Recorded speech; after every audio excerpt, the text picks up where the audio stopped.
Mga boss, Sara Duterte can lose to Riza Hontiveros. Ito ang paniwala ni Riza Hontiveros mga boss para sa kanyang pangarap na maging presidente ng ating bansang Pilipinas sa 2028. Riza, I believe the opposition can slay Duterte's candidature. It's only if we unite that we will have a fighting chance. Ayun. May tsansa talaga sila pag nagsama-sama daw mga boss. Pero ito yung pinagkukuha niyang mga tao mga boss. Tingnan nyo naman yung mga mukha. Siguro, sa tagal natin sa ating bansang Pilipinas, itong mga taong to na nasa paligid ni Risa Hontiveros na sinasabi niyang kanyang magiging opposition at magsama-sama sila ay tatalunin niya si BP Inday Sara Duterte. Bakit nga ba kilala natin itong mga taong to? Dahil nakikita natin sila sa mga social media, sa mga balita, sa TV. Ang tanong, ang kanyang pinagkukuha mga boss, itong mga taong to ay may mga bad record. At masasabi natin, walang silbi at ginawa sa ating bansang Pilipinas. Yung iba dyan, panggulo, yan magugulo, kagaya nitong ating pangalanan, isa-isa mga boss. Pangilinan, ito si Aquino, Bam Aquino, Lene Robredo, aba, PBBM, Imelda Marcos, Marcos Sr., oh, Makabayan Black, nakasali dito.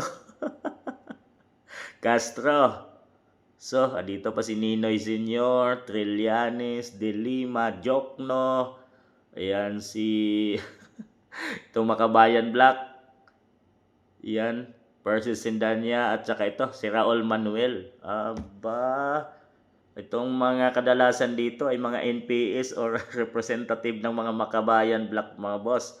Yan yung nasa likod ni yung mga tauhan ni Riza Hontiveros. At ang pinakawalang kwenta dito sa lahat ay itong si Trillanes.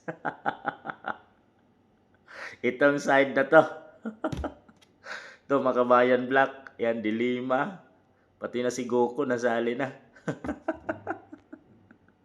We can slay o kaya nilang talunin si VP Inday pag ito daw yung mga taong to ay tutulong sa kandidatura niya at magsama-sama para suportahan si si Riza Hontiveros para sa kanyang pangarap sa 2028 election. So si Riza yung kanilang magiging kandidato mga boss, at sa dami nila, isa lang taong nakatakutan nila, si VP Inday Sara.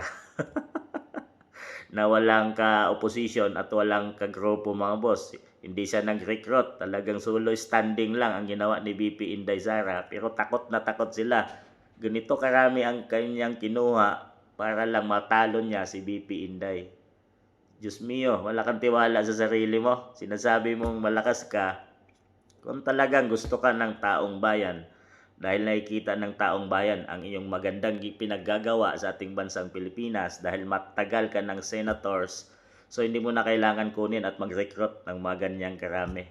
Dahil taong bayan na mismo ang magluklok sa iyo sa pinakamataas na posisyon ng ating bansa. Hindi mo na kailangan kumuha ng kung sino-sinong at saka yung mawalang kwentang tao pa yung kadalasan kinuha mo. Yung mga boss, kagaya ng ginawa ni BP Inday, yun na kailangan dahil taong bayan ang maghusga. Kung siya ay karapat-dapat, ay iboto nyo si BP Inday. Pero kung sa tingin nyo at pabor kayo dito sa mga taong nakapaligid sa kanya, dahil sigurado, for sure, kagaya ng kay PBBM, itong mga taong to ay magiging makikita natin pag si Riza Hontiveros ay manalo. Makikita natin to sa sa kanyang mga kabinet mga boss. Sigurado, ayan din yung maalalagay. So kawawa ang ating bansang Pilipinas pag ito ay nasa kabinet ni Riza Hontiveros itong mga taong to. So kayo na humusga mga boss.